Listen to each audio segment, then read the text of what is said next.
Naalarma ang Department of Education sa Ilocos Norte dahil sa dumaraming estudyante ng high school sa lalawigan na nabubuntis ng mga kapwa nila estudyante. Ang masaklap pa, karamihan daw sa mga ito gagraduate na sana sa Marso. Nakatutok si GMA News stringer Dennis Alipio. Madalas umabsent ngayon sa klase ang 16 anyos na estudyante na itatago natin sa pangalang Leia. Nahihiya kasi siyang pumasok dahil kalat na sa kanilang paaralan ang tunay niyang kalagayan. 3 buwan na siyang buntis.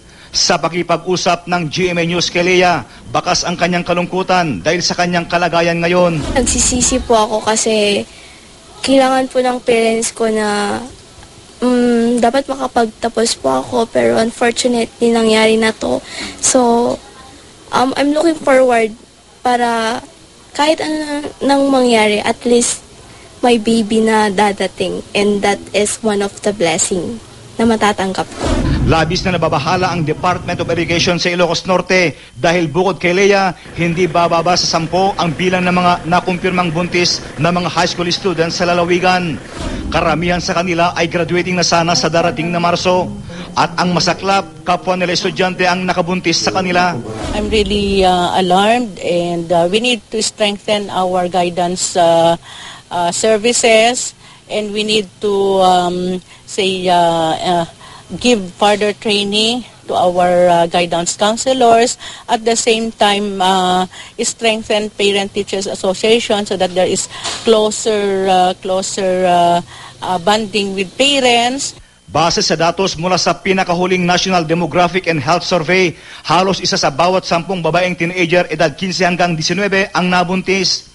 Napag-alaman din sa survey, mas karaniwang nabubuntis ng maaga ang mga kabataang babae sa mga rural area, yung mga galing sa mahirap na pamilya at yung mga salat sa edukasyon. Ang mga education officials ng Ilocos Norte, hindi naman daw haharangin ang pagtatapos ng mga nabuntis na estudyante. Pabayaan natin na mag-graduate sila. Respetuhin yung kanilang karapatan na mag-graduate, at the same time siguro it will also serve as a warning to the other students. Isinisisi naman ng ilan sa mga napapanood sa telebisyon ang pagtaas ng bilang ng teenage pregnancy sa mga paaralan. Marami siguro po silang mga dahilan. Isa rin po siguro yung may broken family po sila, o kaya yung mga hindi po sila masyadong nabibigyan ng atensyon ng kanilang mga magulang. Hiniling din ang kooperasyon ng mga magulang na gabayan ang mga anak para ipagpapatuloy ang kanilang pag-aaral. Mula sa lalawigan ng Ilocos Norte, Dennis Alipio, GMA News.